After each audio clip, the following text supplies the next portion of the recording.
I've heard that Air India had its glorious days in the 1970s and 80s, but now it's probably in the bottom five.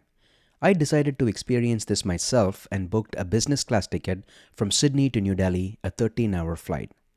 Since Air India did not have a lounge in Sydney, we were asked to use the Air New Zealand lounge. I used the Singapore Airlines lounge right next to it, which was A+. Started the morning with a traditional Asian breakfast with congee before heading to the 7-year-old B787 Dreamliner, which looked beautiful from the outside. I was welcomed by the flight crew and taken to my aisle seat in the middle row. The seats are in a 2-2-2 configuration. The plane was clean and dirty. By clean, I mean the cleaning crew had done a pretty decent job of removing the clutter after the previous flight, and by dirty, I mean the seats, armrests, interior decor, everything looked worn out and uninviting. The 7-year-old plane had aged horribly.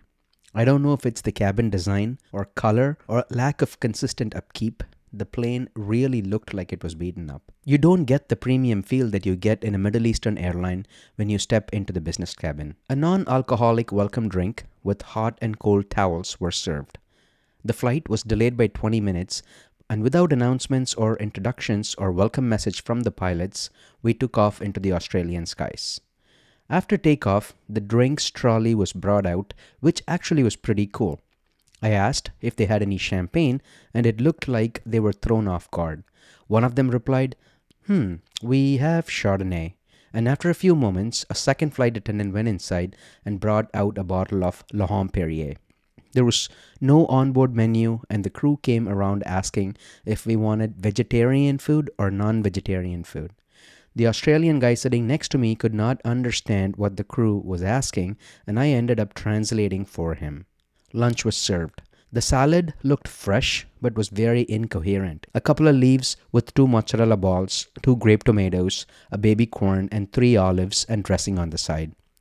I had paneer butter masala and chickpeas with some rice for my main dish. It was tasty, but the presentation wasn't appetizing. In the words of the stand-up comedian Veer Das, Indian food is the tastiest food on the planet, but Indian food looks like you digested some other cuisine. Saag paneer for dinner looks like you had Greek salad for lunch. These were the exact words that came to my mind when I saw the paneer butter masala on my plate.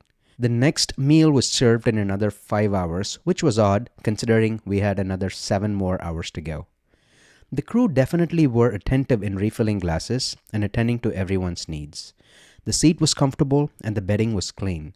The seat reclined to a bed without issues. No footwell concept, so there was lots of leg room.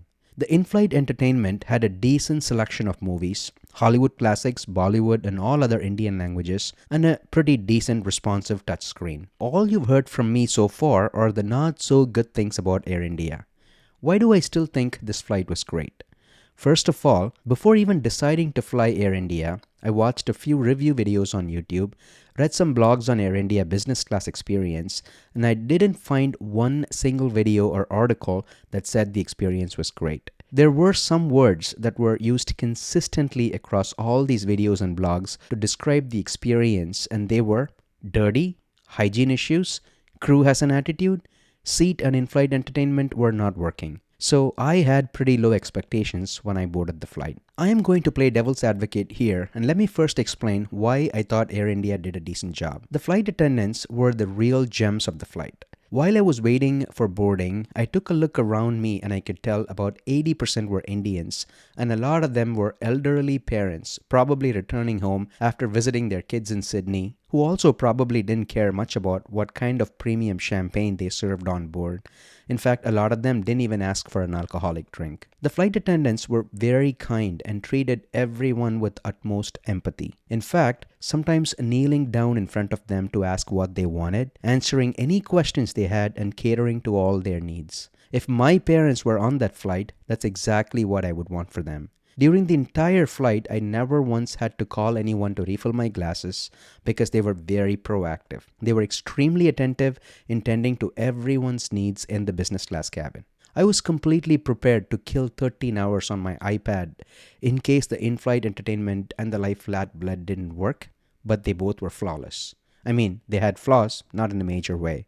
So that was a bonus for me. The flight landed on time in New Delhi. I did some cost comparisons between the Middle Eastern carriers and Air India, and hands down, Air India was cheaper by a few $100s. The clientele that Air India was catering to probably appreciated the lower cost than premium champagnes and fancy food on board. Also keep in mind, the reviewers and bloggers probably may have used miles to book Air India business class seats and not their own money. So their comparisons may not take into account what you get for what you pay.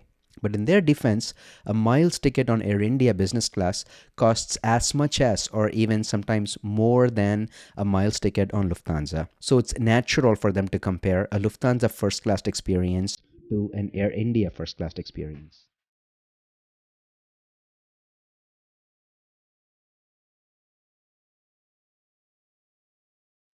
Now let's jump over to the other side and let me give you my thoughts on why I feel Air India needs improvement. I was surprised to find out that 60% of India's international traffic is carried by the big three Middle Eastern airlines.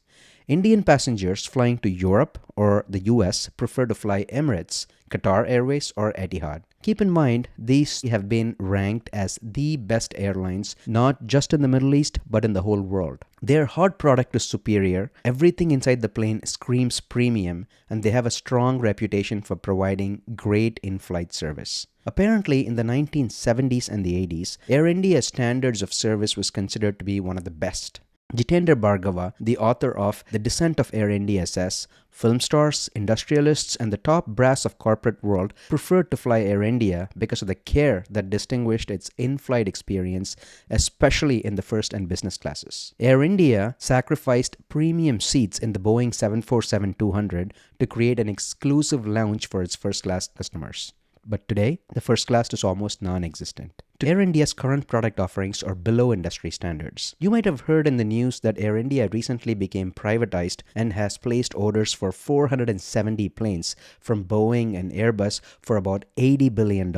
And the airline is also investing $400 million to refurbish its current planes. This is great news. This is definitely a very good first step to win its customers back from the big three Middle Eastern airlines. Buying new planes and creating new direct routes from India to multiple US and European destinations sounds great on paper. But think about this for a second. Airlines usually charge more money for direct flights, but flights with connections are sold at a discount. Let's look at an example. If you want to fly between New York and New Delhi, a direct flight on Air India business class is going to cost you $6,667. That same route on Emirates with a stopover in Dubai is $6,468.